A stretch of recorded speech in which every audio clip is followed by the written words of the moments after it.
वृंदावन विहारिणे नमः।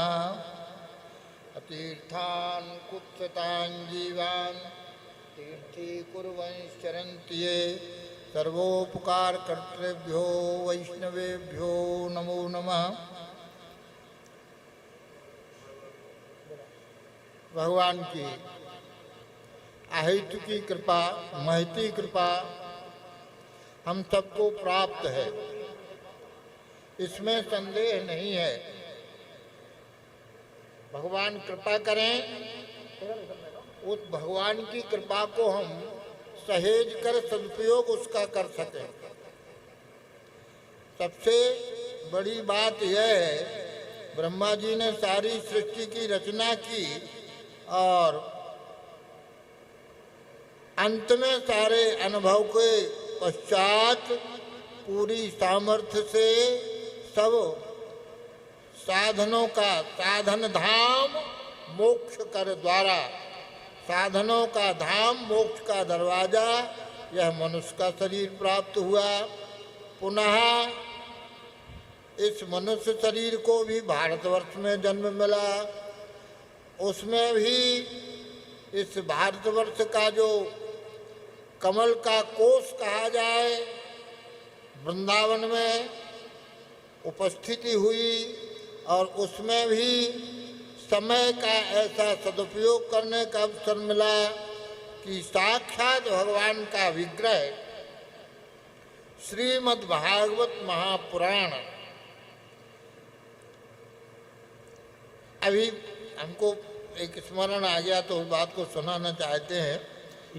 भोपाल में एक कोई सज्जन दक्षिण से पधारते हैं तो वो प्रवचन करते हैं तो कहते हैं भागवत पुराण जो है वो देवी भागवत ही महापुराण है और यह भागवत महापुराण नहीं है, देवी भागवत की ही महिमा है। और बड़े प्रमाण दे करके वो सिद्ध करते हैं और श्रोता लोग उनको इकट्ठा करके और कहते हैं तो हमसे पूछा कि आप कहिए इस संबंध में। तो हमने कहा कि हमको तो जो दिखाई देता है भागवत की कितनी महिमा है, इस महिमा को पूरा भारतवर्ष जानता है और यह साक्षात भगवान की मूर्ति है, यह वाङ्मय विग्रह है, इसमें कोई संदेह नहीं है। यह बात भागवत शब्द से सिद्ध होती है, भागवत के महात्म्य में भी लिखा है, प्रथम स्कंद में भगवान ने भी कहा है और इति संकल्प वर्णय के प्रसंग में भी इसी बात को कहा है। तो यहाँ वृंदावन में एक ऐसे महापुरुष हुए हैं जिन्होंने अपने जीवन का लक्ष्य अपने इष्ट देव के रूप में श्रीमद् भागवत को ही स्वीकार किया। उनके यहाँ ठाकुर जी का कोई सिंहासन नहीं और दूसरी उपासना नहीं, एक तखत के ऊपर बड़े सुंदर स्वरूप में भागवत जी को विराजमान करते और उन्हीं का पूजन करते, स्तुति करते और हृदय से महिमा को स्वीकार करते, जैसा महात्म्य लिखा है। तो एक दिन वो परिक्रमा कर रहे थे, भागवत जी की 4 परिक्रमाओं का, भगवान की विष्णु की 4 परिक्रमा होना चाहिए, परिक्रमा कर रहे थे तो उनको ऐसे आभास हुआ कि कोई हमारे पीछे पीछे चल रहा है। तो लौट करके देखा तो साक्षात श्याम सुंदर भगवान ही थे। तो परिक्रमा का कार्य पूरा करके चरणों में पड़ के दैन होके कहने लगे, महाराज हमारे मन में एक बात आई है, आप आज्ञा करें पूछ लें। भगवान ने स्वीकृति दी तो उन्होंने पूछा कि भागवत आपका स्वरूप है, इसलिए हम इस आपके स्वरूप को ही समझ करके और अनन्य भाव से आपकी सेवा करते हैं भागवत जी की, और वाणी से भी करते हैं, स्तुति से, और उस महिमा की हमको अनुभूति भी होती है। तो आपका स्वरूप है, आप अपने ही स्वरूप की परिक्रमा क्यों कर रहे हैं? तब भगवान ने प्रथम स्कंद के ही उस श्लोक की ओर उनको ध्यान बताया कि यह भागवत शब्द का अर्थ होता है भगवान के भक्त, और भागवत हमारी महिमा तो है ही, हमारे भक्तों की भी महिमा है, इसलिए यह मणिकांचन संयोग है। और हमारी कथा तो छोटी सी है, हमारी ज़्यादा कथा नहीं है। सो केवल भक्तन हित लागी, भगवान केवल भक्तों के लिए ही। भगत प्रेम बस सगुण सो होई, भक्त के प्रेम से हम सगुण हो जाते हैं और भक्तों के संयोग से ही हमारी कथा बढ़ जाती है। 10 अवतार हो गए, वृंदावन में इतने ठाकुर जी हैं, तो उनके अलग अलग स्वरूप क्यों हैं? तो अलग अलग स्वरूप में हमारे भक्त जैसे हमारे स्वरूप का अनुसंधान करते हैं, हम उनकी भावना को ही मूर्त रूप में दे देते हैं। इसलिए ये भागवत हमारा भी स्वरूप है और हमारे भक्तों का भी स्वरूप है। इस प्रकार से महिमा को कहा और ये बात हमने उनसे इस बात को कहा। प्रमाण तो बहुत हैं, वृत्तासुर का प्रमाण की कथा जिसमें हो भागवत कही जाएगी, ऐसा पुराणों में वर्णन आया है। पर हमने उनसे ये कहा कि श्रीमद् भागवत की महिमा इतनी महान है कि हमारे बुंदेलखंड क्या और जगह भी देख लो, सप्ताह में 7 दिन में भागवत की कथा की जाती है। पर पहले दिन भागवत के महात्म को कहते कहते कहते कहते वक्ता आगाते नहीं है, पूरी कथा नहीं हो पाती। मंगलाचरण का एक श्लोक करके दूसरे दिन भी उसी कथा को सुनाने लग जाते हैं, और जिस कथा को सुनाने लग जाते हैं तो उस कथा में उन्होंने कहा कि अरे महाराज जी, आप भागवत की इतनी प्रशंसा करते चले जा रहे हैं, इतना चले जा रहे हैं, करते करते करते करते करते करते ये केवल वाणी का विषय है कि सत्य भी है? अगर सत्य है तो इसका उदाहरण प्रस्तुत करो। तो उन्होंने उसके उदाहरण स्वरूप में उस कथा को, उस धुंधकारी के कथानक को प्रस्तुत किया और गाय की महिमा स्वरूप गोकर्ण जी की महिमा को प्रस्तुत किया और यह प्रस्तुत किया कि भागवत की कथा से जो त्रेता में हुआ, भगवान ने जो किया भक्त ने वही करके दिखाया। यह सब भागवत की महिमा है। तो हमने उनसे कहा कि देखिए, प्रमाण तो जिसको हृदय स्वीकार करे वही प्रमाण है। बादे बादे वर्धते वैरवन्नी और बादे बादे जायते तत्वबोधा। हमसे पूछा जाए हृदय से तो सारे भारतवर्ष ने, विश्व ने, सारे समाज ने भागवत को ही भागवत रूप में स्वीकार किया है। मैं देवी भागवत का अनादर नहीं कर रहा हूँ, वह तो उन्हीं की प्रिया है और बहन जी भी हैं और सब कुछ है, हम उनका निषेध नहीं कर रहे हैं। पंडित जी के चरणों में प्रणाम है, उनकी निष्ठा को प्रणाम है। पर भागवत माने भागवत होता है और आप निश्चित समझिए, भागवत की ग्रहण करने वाले को भगवान ही मिल गए, इसमें कोई संदेह नहीं है। बिना श्रद्धा विश्वास के शास्त्रों के वचनों में यदि श्रद्धा नहीं हो तो हमारा कहा सुना पढ़ा सब व्यर्थ का है, यह सत्य है।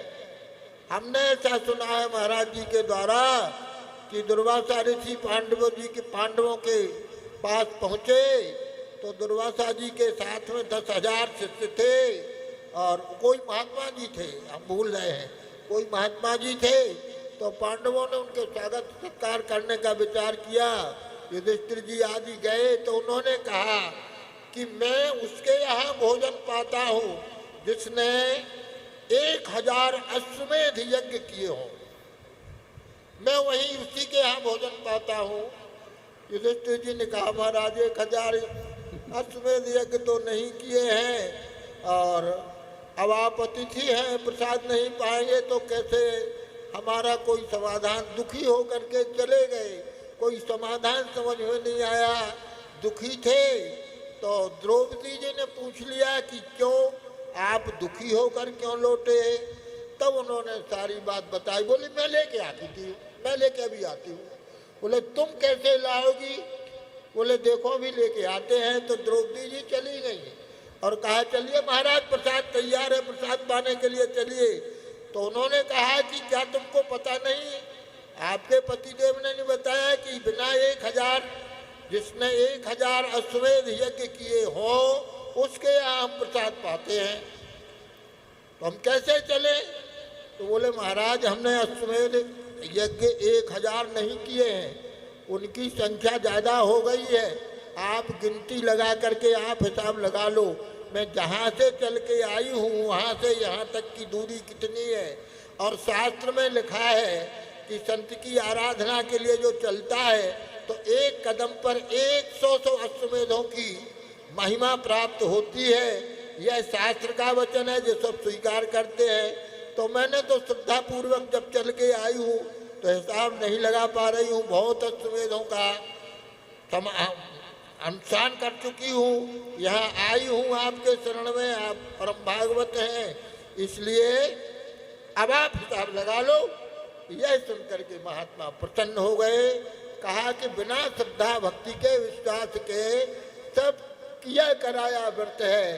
तो भवानी शंकर वंदे श्रद्धा विश्वास रूपणु। श्रद्धा विश्वास अर्धनारीश्वर है, श्रद्धा और विश्वास में अभेद ही है, एक ही है। श्रद्धा और विश्वास के बिना कुछ काम होने का नहीं है। हम आज तक जितना जो कुछ प्राप्त कर सके श्रद्धा और विश्वास से ही प्राप्त कर सके।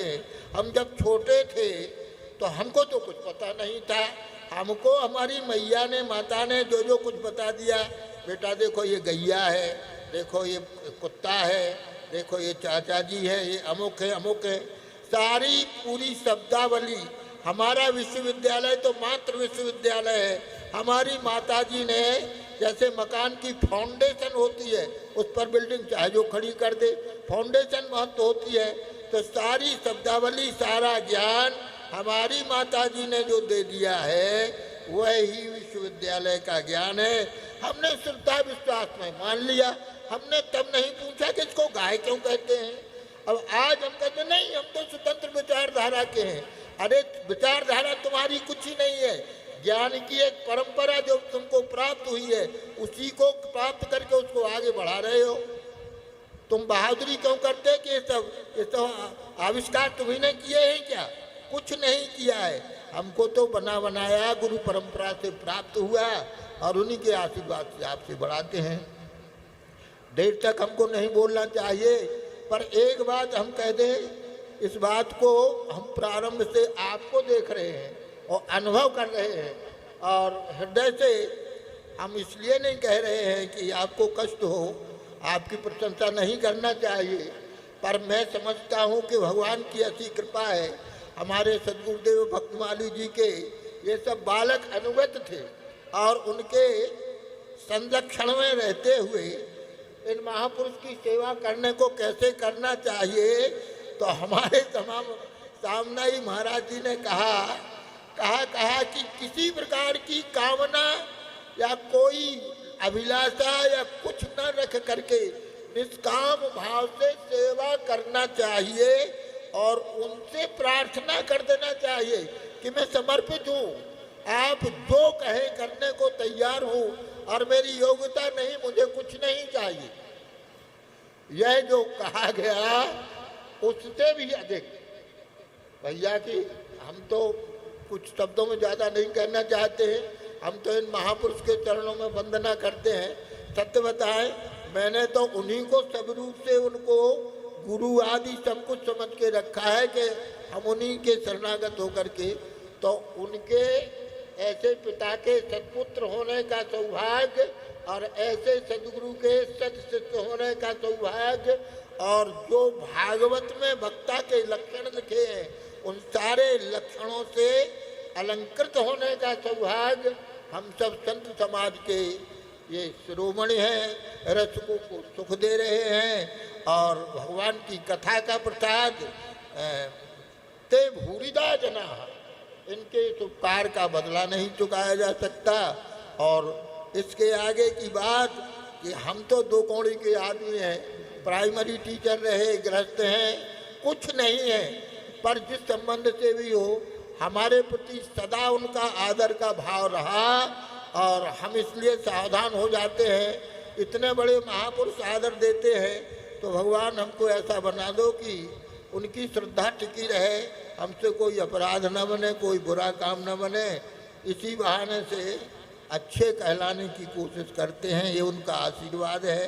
सच्ची बात तो ये है, वह हमसे बहुत श्रेष्ठ, बहुत, हम उनके चरणों के धूल के समान भी नहीं है, पर उनका भाव अनूठा है, हम उसका स्वागत करते हैं। और आप सब वक्ताओं को भी, श्रोताओं को भी, आए समागत महापुरुषों को भी और प्रणाम करते हैं, धन्यवाद देते हैं, आशीर्वाद देते हैं, शास्त्री जी के चरणों में प्रणाम करते हैं। निश्चित ही यह बहुत बड़ा सौभाग्य है वृंदावन में भागवत पुराण का श्रवण करना। बोले भक्तवत्सल भगवान की जय। पिताजी ने अपने हृदय के पूरे भाव उड़ेल दिए। उदारता जहाँ होती है वहाँ सब भाव अपने आप सहज निकलते हैं। पिताजी बड़ा मन था, कल दर्शन करने